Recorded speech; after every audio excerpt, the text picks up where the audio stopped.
على دماغك مش هتعرف تجيبها.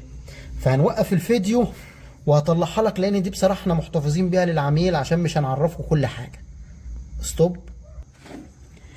بكده يا جماعه احنا كده ظهرنا الخزنه، والخزنه طلعت طبعا متامنه تامين من النار، وننزل نوريكم عليها. ننزل نفرجهم.